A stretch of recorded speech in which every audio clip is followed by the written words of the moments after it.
Fala, queridos! Seguindo aqui no conteúdo da nossa disciplina, Marco Civil da Internet. Hoje falaremos sobre os direitos e garantias dos usuários, pauta extremamente importante aí na nossa legislação. Vamos lá, começando então. O primeiro que está aí previsto no artigo 7º do Marco Civil da Internet é o da inviolabilidade da intimidade privada, sua proteção e indenização pelo dano material ou moral decorrente de sua violação. Nós falamos há pouco, dentre os princípios que nós tínhamos aí do Marco Civil da Internet, o da proteção ao uso dos dados, da comunicação entre ali os usuários. Então, é óbvio que se eu tenho aí uma proteção ao uso desses dados pessoais, de conotação aí particular de cada sujeito, esses dados eles são o quê? Conforme o direito e garantia previsto no artigo 7º do Marco Civil da Internet, invioláveis.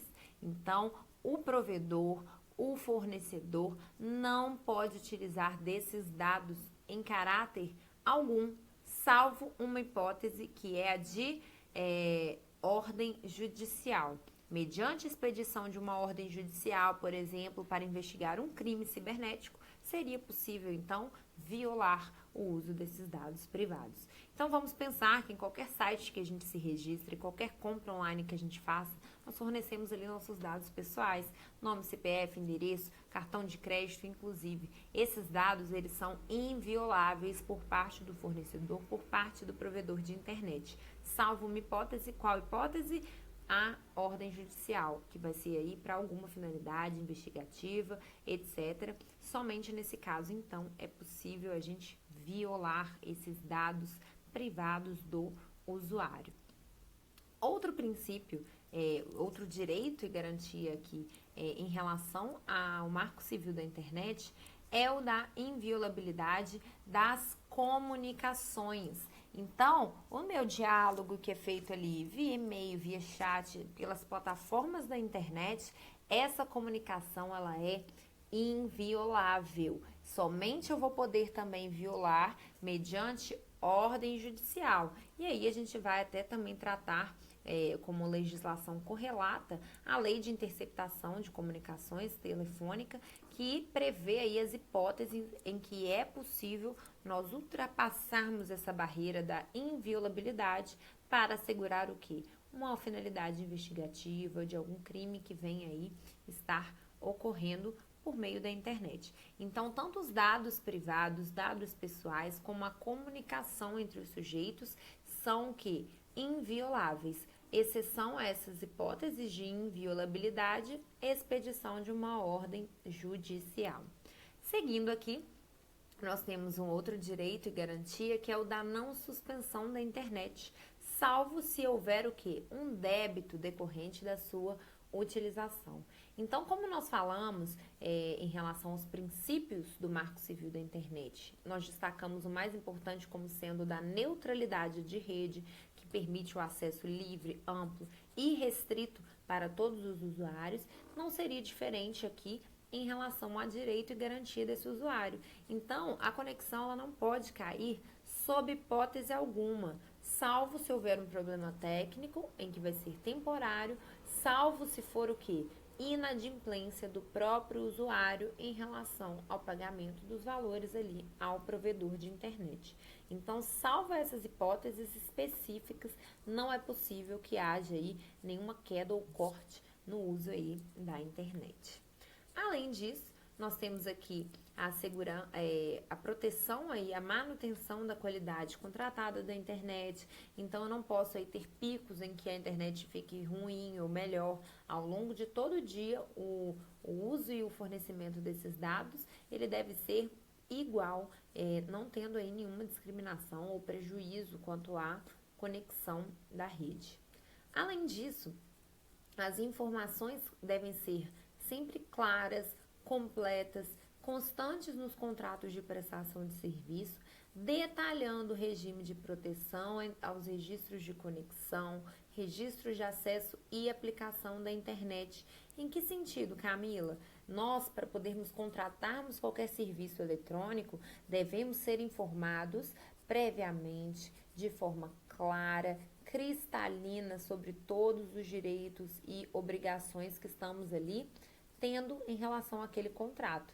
É óbvio que nós vamos ter exemplos aqui, principalmente no Brasil, de operadoras, né, prestadoras de serviço à internet, que fazem contratos telefônicos, contratos às vezes pelo WhatsApp, em que não há ali de forma clara todas as informações ao indivíduo, ao consumidor, usuário.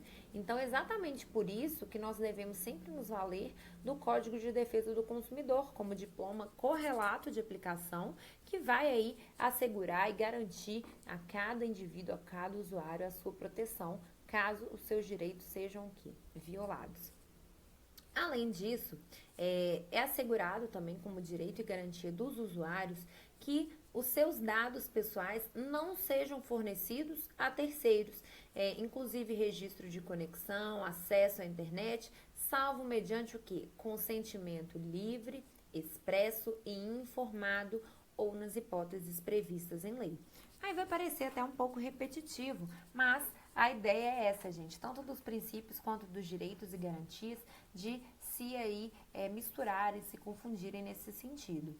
Como nós dissemos, eu somente vou poder violar os dados privados, os dados pessoais do indivíduo, mediante uma ordem judicial. Mas aqui, o princípio, a garantia que está sendo prevista ao usuário é a mesma, igual aos princípios que a gente mencionou, mas há uma outra situação em que é permitido usar esses dados, sem ser mediante expedição de ordem judicial. Qual seria essa hipótese? Quando o próprio usuário fornece, libera a utilização desses dados.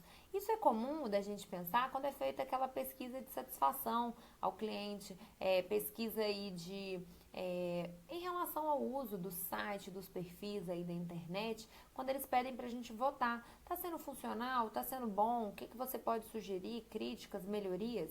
Nessas hipóteses, você consentindo livremente, conscientemente sobre o uso dos seus dados privados, eles poderão ser ali utilizados por aqueles fornecedores, por aquelas empresas.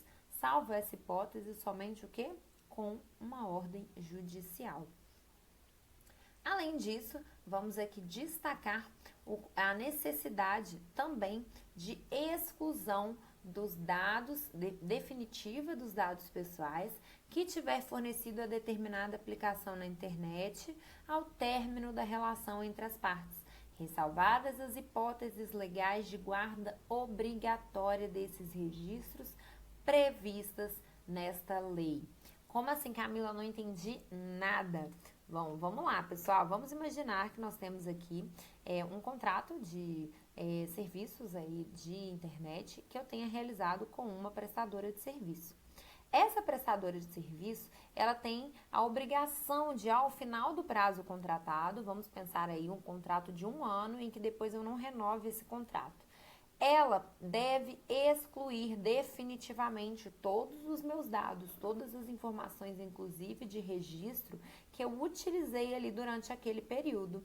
Só que há uma previsão de manutenção desses dados. Essa manutenção, essa previsão é do próprio Marco Civil da Internet, de que essas empresas guardem pelo período mínimo de 1 ano todos esses dados de registro, de comunicação, de acesso. Após esse período, ela é obrigada a excluir definitivamente todos esses dados pessoais que foram ali fornecidos. Então, acabou o período de 1 ano após o encerramento desse contrato, você já vai poder pedir a exclusão desses seus dados em caráter definitivo, para que não sejam ali eventualmente utilizados de forma indevida pelo prestador, pelo fornecedor ali dos serviços. Outra garantia importante é o da publicidade e clareza de eventuais políticas de uso dos provedores da internet. E aí é óbvio, né, gente? Essas políticas informadas pelos fornecedores, elas devem ser transparentes, cristalinas em relação a tudo que for ali oferecido e prestado em âmbito dos serviços, e lembrando sempre que deve ser igual para todos, em razão da neutralidade de rede. Não pode haver aí nenhuma discriminação em relação aos usuários. E exatamente por isso, outra garantia e direito do usuário é o de acessibilidade, consideradas as características físico-motoras, perceptivas, sensoriais, intelectuais e mentais do usuário. Então a rede, ela deve ter um acesso para todas as pessoas de forma livre, igualitária e ampla. Eu não posso aqui ter nenhuma discriminação de acesso porque uma pessoa tem uma deficiência ou visual ou auditiva, entre outras. Apenas um exemplo. Então, tudo deve ser aqui, gente, equânime, igualitário, sem nenhum preconceito. Assegurada aí essa acessibilidade.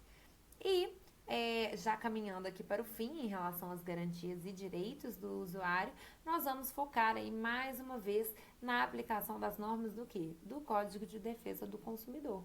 Como já dissemos, assim como nos fundamentos nós vamos ter aplicação de outros diplomas legais, por óbvio, restou aqui sedimentado no Marco Civil da Internet a previsão de aplicação do CDC para todos os usuários, exatamente pelo fato de o consumidor ser a parte hipossuficiente daquela relação.